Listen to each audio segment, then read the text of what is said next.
Hello friends, let's take a look at the Microtech Stitch. This is not a review.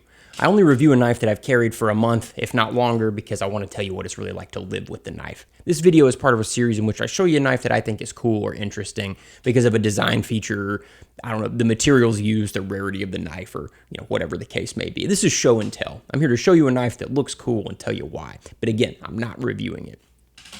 In this case, I'm showing the Stitch because it's a knife that has to be held to be understood. And I suspect I'd understand it even better if I owned it. But I was very surprised when I picked this knife up, and I want to tell you about the experience. So on the surface, the Stitch looks like a knife that favors form over function, right? It was designed by Sebastian Berengy of Borka Blades, a guy whose knives often seem to favor form over function. Until you handle them, that is. Borka has often collaborated with Microtech, and the results are always interesting. Berengy designs tend to look organic and mechanical at the same time. If Microtech designs are from the Art Deco Blade Runner future, Borka designs are from the Neo Stone Age. If you've seen his high-end blade grinds, you know what I'm talking about. They almost look like knapped flint with sort of a raw steel texture. It's very interesting and completely unique. But when I picked this up, I realized, oh, this knife is very useful, and I completely misjudged it. Even if the knife was designed to provide aesthetic pleasure, that's just fine, but this knife would be great for someone who is using their pocket knife to do more than just open packages every day. This would actually work great in a workshop setting. The Stitch is an automatic folding knife like the Auto SOCOM.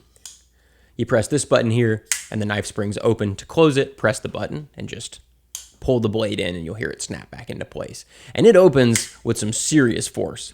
Microtech's always open with purpose. Let's compare it to a SOCOM. You can kind of see the similar size.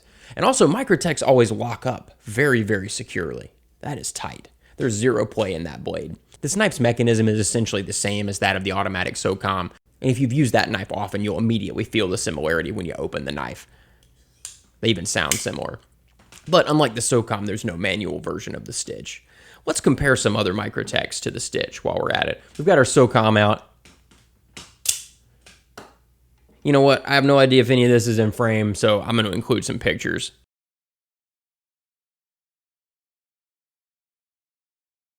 Unlike the SOCOM, there is no manual version of the Stitch. Despite what you might think from looking at what appears to be a large thumb hole here, this knife cannot be opened that way. That hole just relieves weight and offers a nice aesthetic touch. Also, the knife's balance would be off without that amount of metal relieved. The hole is chamfered. It's a small touch, but it's perfectly done and looks great. Microtech's machining is always ludicrously good. This particular blade is 204p, but these also turn up in M390, LMAX, and XHP, like all the other Microtechs. I have my steel preferences, and you probably do too. I prefer 204p and M390, but I've come to like LMAX if I plan to sharpen the knife myself. In fact, my camp knife is LMAX. I'm not too crazy about XHP, but a lot of people are. The handle pieces are aluminum with this great texture milled into it. And on the back of the knife, there's a spring steel pocket clip. This texture is really nice. Just like the SOCOM, the Stitch doesn't use Microtech's proprietary tri-wing hardware. This makes the knife somewhat user-serviceable should the need arise. Unlike a lot of knives with stout blades like this, the Stitch has a tip that would actually penetrate quite well. Though it's wider, if this knife had a top edge, it would almost look like the world's chubbiest double edge. It would be remarkably good for penetrating, I would think. I looked at this knife, and seeing the blade so much lower than the handle, I thought, man, that's got to be pretty much just a chopper, right? But I was shocked to find that this knife is capable of really delicate use, making it a super versatile blade shape. It's just not what it appears to be. Holding the knife normally, yeah, it's a chopper, with, believe it or not, a penetrating blade. It wouldn't work nearly as well as something like one of Microtech's double edges, but it would do the trick. Although it's never going to do that as well as it chops because of that width.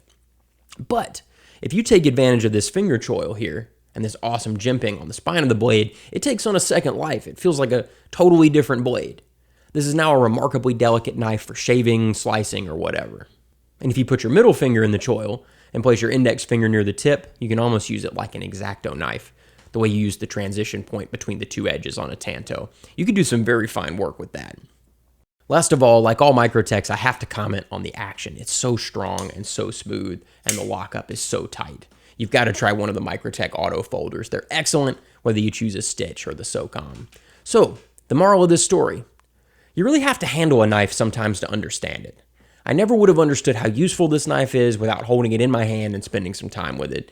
You can't always just look at a picture of a knife online and understand what it does. And also, sometimes a design decision is more than an aesthetic touch. Truly great knife makers design blades that are beautiful and functional, but the masters of the craft design knives where the two are indistinguishable.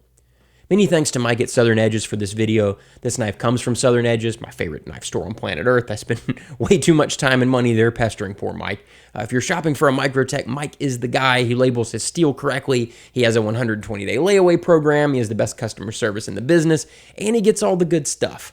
Southern Edges didn't pay me to say any of this, but Mike's long supported the channel, and I haven't shopped anywhere else in years. I highly recommend them. Thank you for watching, and I hope you all have a wonderful evening, and I'll talk to you soon. Good night.